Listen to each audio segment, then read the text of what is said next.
Good morning. Welcome to our cherished homestead. If you're new, my name is Cheryl, and I enjoy growing a whole bunch of things for our Wisconsin backyard and taking you along for the journey. We have already started a whole bunch of vegetables for the raised bed garden outside, some cut flowers to put in the yard, and today we are going to start one of my favorite cut flowers that we grow up here, and that is zinnias. Zinnias are such amazing flowers. They are so easy to grow. They come in almost any color you could possibly want for your garden. The butterflies love them, and they are cut and come again. So the more we cut on these, the more beautiful flowers we are going to get. And that to me is just a win-win. So I have 12 different varieties that we're starting today. So I'll run through these really quick with you. Okay, I got all my seed packets here, and as I go through these, I will pop a picture up on the screen so you can see what all these beauties are going to look like when they're growing out in the garden. We're going to start with the 2 new varieties to Johnny Seeds this year because when I saw these, I knew I had to grow them. And the first one is Ballerina. This is a mix of soft pinks and peach in a variety of dahlia flowered and those more frilly wild cactus flowered. They're just gorgeous. I think they'd be beautiful in a cottage style setting. I love the soft neutral look of these. And I think just this one seed packet could make a beautiful cottage looking patch with different textures and colors. Just beautiful. I cannot wait to see what these look like when they're growing. And I want to pair them with this next new variety, which is Linen. These are more creamy and neutral, same kind of pink and peach shades, but in a little more softer color tone. And I think the Linen and the Ballerina paired together in a little bouquet would just be stunning inside the house. I love growing a whole bunch of different colored flowers for the yard and outside. And I tend to keep the inside of my house a little more neutral, so I'm going to love having these colors to put in vases for here. And then we have 3 from the Queenie series. And these are just such a unique looking zinnia. They always have different color variations. You get different flowers with the different plants. And all of them look just slightly different. And I love quite a few from this series. So we have the Queenie Lime with Blush, which is kind of a chartreusey lime fading into a soft pink. They're beautiful, blend really well in almost every bouquet as that green little spot for your eye to land. Then we have the Queenie Lemon Peach. These are the more soft, buttery color yellows that I really love. Some of them get a little bit more vibrant. They're great for the fall bouquets when they do that, but they have that darker red center, so a really fun color variation. And the Queenie Red Lime. I've grown these for quite a few years. They're more of a soft mauve-y color to me than a red. I don't tend to like a bright red in the garden all that much every once in a while, but these have more of that soft colored mauve red. Then we have a few packets that we've just picked up randomly through the years, and we're going to get through some of these seed packets and make way for new varieties next year. So we have a giant flowered mix, so we'll just get a good variety of colors. The Purple Prince, which is kind of a classic purple zinnia. A lot of people grow that one. Then we have the Lavender Gem, which is just a little bit softer of a color than that Purple Prince. And Enchantress, which is a nice bright pink. And then we have 3 that come from the Bennery's Giant series. So most of the rest of these zinnias are going to get anywhere from between about 30 to 40 inches tall, which is great for the cut flowers. The Bennery's Giant get just a little bit taller. They're closer to 40 to 50 inches in height, and they usually produce just a big giant flower. So we have the Carmine Rose, which is just a beautiful medium pink colored zinnia.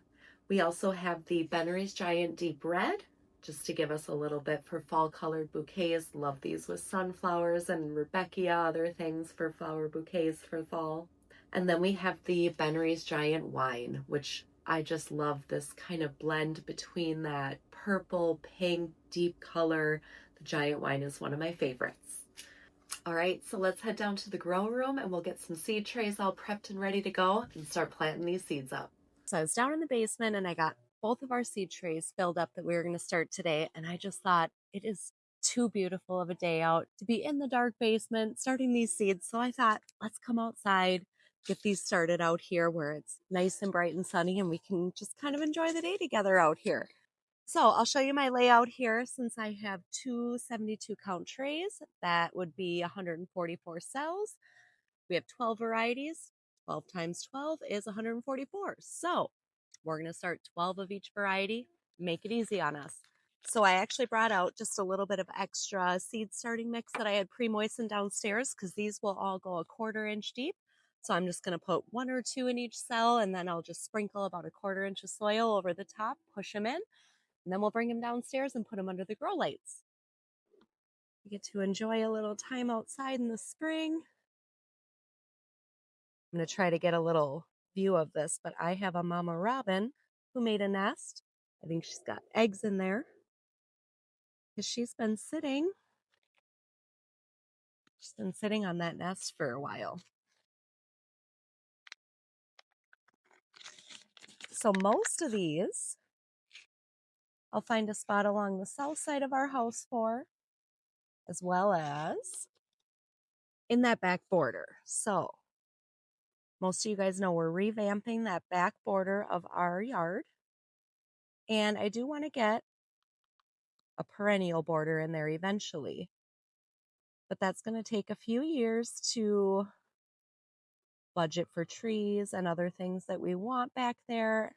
So I want to start from the back forward and do our evergreens and then perennial shrubs. So for this year and probably a couple of years, and even in the future, we'll still fill in with these annuals back there. But this year it'll be heavier on the annuals until we start developing it up a little bit more. But we are thinking hopefully at least one bigger sized evergreen. We have a spot picked out for it. We're going to go looking at tree farms, kind of figure out what we really want to do back there. Okay, so I'm just going to continue on the rest of the way.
Okay, now I got these downstairs. I'm going to get them good and watered in, put the domes on them, find a little spot for them to live under the lights here until they're ready to go outside, which won't be until we don't have any risk of frost. So they have a good month or so, depending on the weather. We'll keep an eye out on it.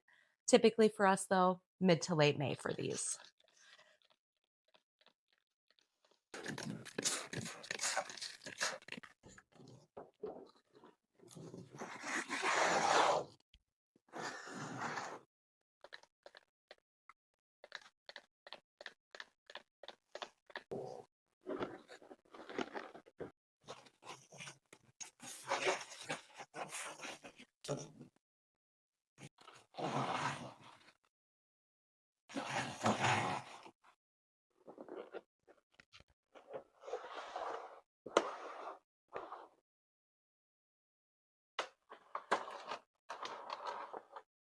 Got them all done under the grow lights where they're going to live here with everything else that we still have going on in here. And as you can tell, we're getting some full shelves.